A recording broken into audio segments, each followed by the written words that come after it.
Hello दोस्तों, इस class में हम आपको लेकर आए हैं आरबीएससी यानी राजस्थान बोर्ड के ट्वेल्थ क्लास हिंदी सब्जेक्ट का और वो भी हिंदी कंपलसरी यानी आपकी अनिवार्य जो हर सब्जेक्ट वाले बच्चों के पास होती है, चाहे वो मैथ साइंस से हो, बायो से हो।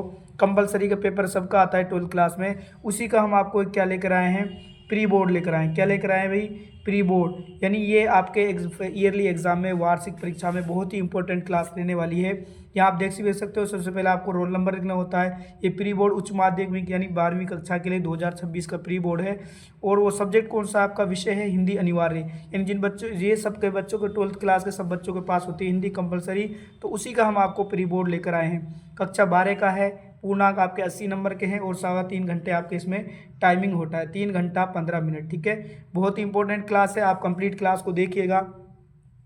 कई बार हो सकता है कि इनमें से आपके क्या है, ईयरली एग्जाम में यानी वार्षिक पेपर में क्वेश्चन यहाँ से ही उठ के आ जाए, या फिर आपका कोई पैसेज गद्यांश, या आपको इससे क्या है, दूसरा ये है आपकी तैयारी का आपको पता चलेगा यानी किस तरह का पेपर आया है और किस तरह आप पेपर को, किस तरह आपकी तैयारी है और कर रहे हैं। ठीक है, तो शुरू करते हैं बिना किस देरी के साथ, अपने पेपर का हल करते हैं। प्री बोर्ड का twelfth class RBSC board Hindi. ठीक है, कंपलसरी हिंदी आपके। तो देखते हैं पहले सवाल में क्या पूछा गया है। प्राप्त संदेश में निहित अर्थ को समझने की कोशिश को क्या कहते हैं? यानी कोई आपको संदेश प्राप्त हुआ है, किसी की लैंग्वेज, कोई भाषा में किसी ने लिखा है, चाहे वो हिंदी में हो, चाहे इंग्लिश में हो, चाहे वो अदर किसी भी सब्जेक्ट लैंग्वेज में हो, भाषा में, तो उसको समझने की जो प्रोसेस है, जो कोशिश है, उसको हम क्या कहते हैं? उसको कहते हैं डिकोडिंग। क्या कहते हैं प्यारे दोस्तों, प्यारे बच्चों? डिकोडिंग कहते हैं। तो इसका दे आंसर सही हो जाएगा। ठीक है, अब फीडबैक क्या होता है? फीडबैक क्या होता है? फॉर एग्जाम्पल मैं आपके लिए क्लास बना रहा हूँ, या फिर मैं आपके लिए कैसे भी, या कच्ची पक्की में आपके लिए क्या है, नॉर्मल आपको क्लास डालता हूँ, या प्री बोर्ड डालता हूँ, या पेपर डालता हूँ, या कोई नोट्स डालता हूँ, तो आप उसके प्रतिक्रिया क्या देते हैं, यानी आप उसका फीडबैक मुझे क्या देते हैं? आपको क्लास कैसी लगी, आप लाइक करते हैं या नहीं करते, आप कोई कमेंट में कुछ बताते हैं, वो क्या होता है? फीडबैक होता है। ठीक है, एनकोडिंग होता है, उसको चेंज करना है ना, ये होता है। नेक्स्ट हम बात करते हैं, अगले क्वेश्चन की तरफ चलते हैं। अपना क्वेश्चन है, जनतंत्र को प्रबल बनाने में महत्वपूर्ण भूमिका कौन निभा रहा है? तो आपको पता है दोस्तों कौन निभा रहा है? अपने जनतंत्र कहते हैं, लोकतंत्र कह लो या जनतंत्र कह लो। ठीक है, हमारा जो देश है, या तो आप लोकतंत्र कह सकते हैं या इसको जनतंत्र। ठीक है, लोक माने भी जनता होता है, ठीक है, तंत्र माने शासन होता है, यानी लोगों का शासन। तो डेमोक्रेसी, यानी हमारा देश कैसा है? डेमोक्रेसी देश है। तो इसमें जो महत्वपूर्ण जो भूमिका निभाता है वो आपको पता है, हम कहते हैं मीडिया। एक हमारा शब्द है मीडिया। ठीक है, तो मीडिया जो ये शब्द है, ये हमारे सरकार का चौथा स्तंभ भी माना जाता है। ठीक है, कार्यपालिका, न्यायपालिका, व्यवस्थापिका, उसके बाद हमारा जो मीडिया है वो चौथा स्तंभ माना जाता है। उसमें सबसे ज़्यादा इंपॉर्टेंट भूमिका आपका दूरदर्शन निभाता है। ठीक है, बे इसका राइट आंसर हो जाएगा। ये भी है, लेकिन सबसे ज़्यादा महत्वपूर्ण भूमिका आपका दूरदर्शन यानी टीवी वगैरह जो चैनल होते हैं, जो आपके न्यूज़ वगैरह होते हैं, वो निभाते हैं। नेक्स्ट है, अनिल ने सुनील से कहा तुम बेल हो। इस वाक्य में प्रयुक्त बेल में कौन सी शब्द शक्ति है? तो आपसे क्या पूछा है, इसमें कौन सी शब्द शक्ति है? तो आपको पता है इसमें है अब लक्षणा शब्द शक्ति। कौन सी है? लक्षणा। बे इसका सही जवाब हो जाएगा। नेक्स्ट अगला क्वेश्चन है, जेते तुम तारे नभ के तारे काव्य पंक्ति में कौन सा अलंकार है? तो इसमें कौन सा अलंकार है? इसमें है आपका यमक अलंकार। ठीक है, कौन सा भाई? यमक अलंकार। ठीक है, दे इसका सही जवाब हो जाएगा, आंसर हो जाएगा। नेक्स्ट अगला क्वेश्चन है, खरगोश की आंखों जैसा लाल सवेरा पंक्ति में कौन सा बिंब है? यानी कौन सा बिंब है भाई? इसमें आपके इसमें दृश्य बिंब, यानी जब आपको खरगोश की आंखों में क्या दिख रहा है? लाल सवेरा दिख रहा है, कुछ दिख रहा है, तो जाहिर सी बात है क्या हो जाएगी? ये दृश्य बिंब हो जाएगा। ठीक है, ऑप्शन सही इसका सही आंसर हो जाएगा। नेक्स्ट है, मुझे बांध निज माया से पंक्ति में बगुले अपनी माया से कब बांधते हैं? तो कब बांधते भाई? इसमें आपको पता है कब बांधते हैं? इसमें बांधते हैं आपको होले होले उड़ने पर, मंद मंद उड़ने पर, शन शन उड़ने पर, तो उपयुक्त सभी। ठीक है, सभी में बांधते हैं। ठीक है, देश का सही आंसर हो जाएगा। नेक्स्ट है, नेक्स्ट क्वेश्चन क्या है भाई? धूत कहीं अवधूत कहीं, राजदूत कहो, जोलाह कहो, कोऊ पंक्ति में अवधूत शब्द का आशय है। क्या पूछा है भाई? इसमें अवधूत शब्द का आशय क्या है? तो वो है आपके वीतराग सन्यासी। क्या है भाई? वीतराग सन्यासी। ऑप्शन सी इसका सही आंसर हो जाएगा। नेक्स्ट चलते हैं अगले क्वेश्चन की तरफ। पढ़ने लिखने की बात की तो वो बहरेला सुअर की तरह गुर्राता है। पंक्ति में बहरेला सुअर किसे कहा गया है? तो दोस्तों किसे कहा गया है? वो आपके जंगली जानवर को कहा गया है। ठीक है,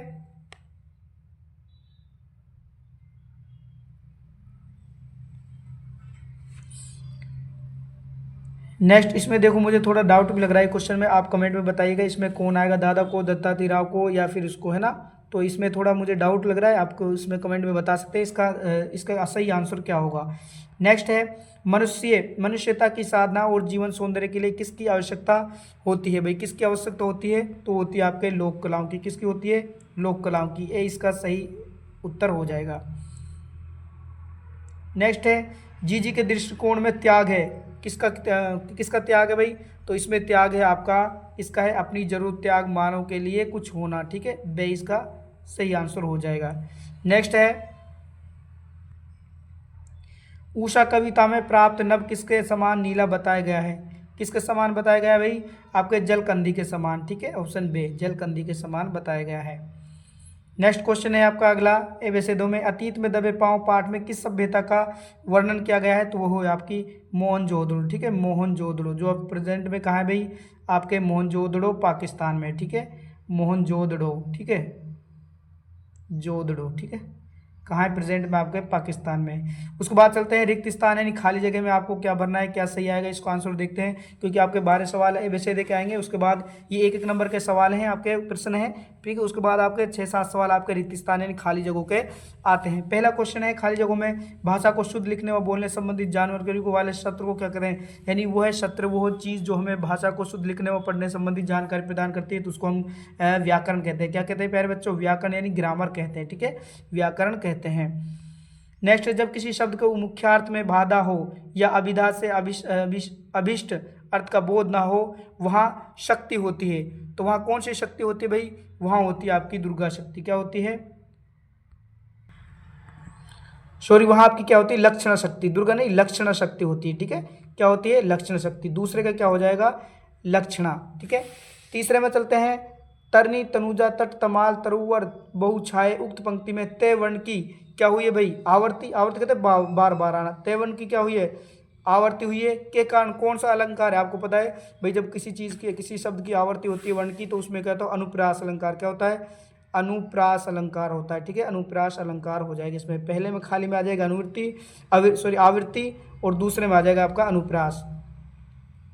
नेक्स्ट, अंधे लोगों के लिए संकेत चिन्हों के रूप में लिखने पढ़ने के माध्यम को क्या कहते हैं, उसको कहते हैं ब्रेल लिपि। क्या कहते हैं भाई, ब्रेल लिपि। क्या कहते हैं, ब्रेल लिपि, यानी वह शैली, वह लिपि जो अंधे बच्चों को, अंधे लोगों को पढ़ने लिखने के लिए यूज़ की जाती है, उसको ब्रेल लिपि कहते हैं। इसके ईजाद करने वाले कौन थे, इसको आविष्कार करने वाले कौन थे, लुई ब्रेल। कौन थे भाई, लुई ब्रेल थे, जो कहाँ के रहने वाले थे, आपके फ्रांस के रहने वाले थे। कहाँ के रहने वाले थे प्यारे बच्चों, फ्रांस के रहने वाले थे। नेक्स्ट अगला क्वेश्चन है, मिसकंडक्ट शब्द का हिंदी पारिभाषिक शब्द है, यानी मिसकंडक्ट का हिंदी पारिभाषिक शब्द क्या है, कदाचार। क्या है भाई, कदाचार। क्या है प्यारे बच्चों, कदाचार, ठीक है, 5वें का क्या हो जाएगा, कदाचार। नेक्स्ट है, वसीयत शब्द का अंग्रेजी भाषिक शब्द होगा, वो हो जाएगा आपके विल। क्या हो जाएगा, विल हो जाएगा, ठीक है, विल हो जाएगा। उसके बाद देखिए, ये आपका पैसेज है, एक बार इसको ढंग से पढ़ लीजिएगा आप पैसेज को, फिर इसके पैसेज में से ही आपको क्या देने हैं, आंसर देने हैं। जैसे पहला क्वेश्चन क्या पूछा है, तो कोई बात बचपन की स्मृति में उपयुक्त गद्यांश का उचित शीर्षक, आपको बताइए, देखो बचपन इसमें पहले आ गए, बचपन की इसमें सारी बातें बताई गई, तो क्या हो जाएगा इसका शीर्षक, बचपन, यानी बे इसका सही आंसर हो जाएगा, ठीक है, बचपन। इसी में से दूसरा क्वेश्चन क्या पूछ रहा है, निम्न में से लेखिका की कुल देवी थी, यानी क्या पूछा है, लेखिका की इसमें कौन सी कुल देवी थी, देखो आप पढ़ सकते हैं, हमारी कुल देवी दुर्गा, ठीक है, तो देख लीजिए आप ऑप्शन में दुर्गा कहाँ है, तो ए इसका राइट आंसर हो जाएगा। नेक्स्ट है, लेखिका के पिता ने किस भाषा में अध्ययन किया, आप पढ़ सकते हैं, देखो परिभाषा, उसके पूजा कुल देवी, इसके बाद देखो बाबर, फारसी और उर्दू जानते थे, ठीक है। पिता ने कौन सी पढ़ी थी, पिता ने अंग्रेजी पढ़ी थी, तो कौन सी भाषा आ जाएगी, अंग्रेजी भाषा का अध्ययन किया था, ठीक है, सही, इसमें सही, ये उल्टा दे रखा है, ये बे है, ये से है ना, तो ये हो जाएगा, ठीक है।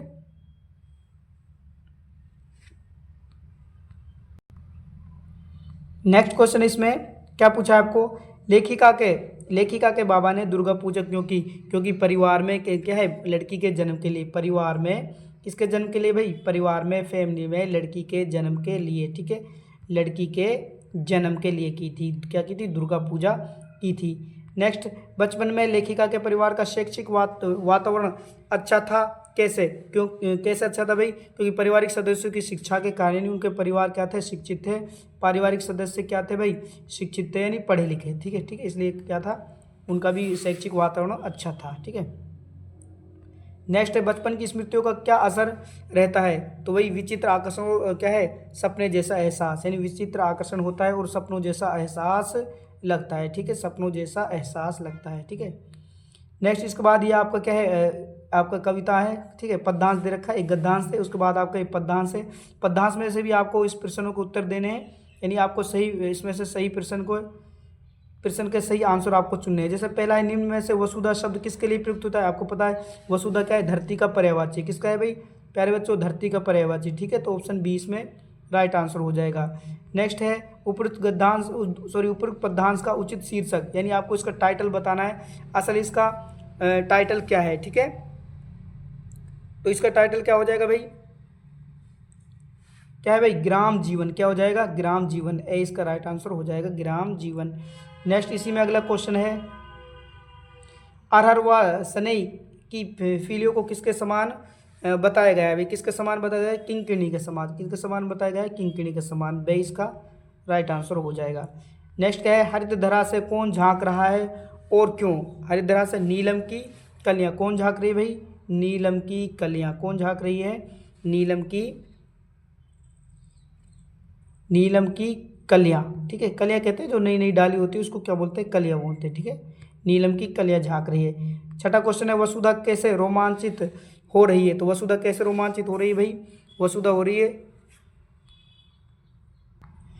अच्छा इससे पहले एक क्वेश्चन रह गया है ना, फूली सरसों पीली पीली पंक्ति का भाव लिखिए। तो चारों ओर सरसों के फूल क्या है, यानी चारों ओर सरसों के पीले फूल खिलना। ठीक है, चारों ओर सरसों के पीले फूल खिलना, जैसे कि आप वर्तमान में प्रेजेंट में देख सकते हो चारों ओर।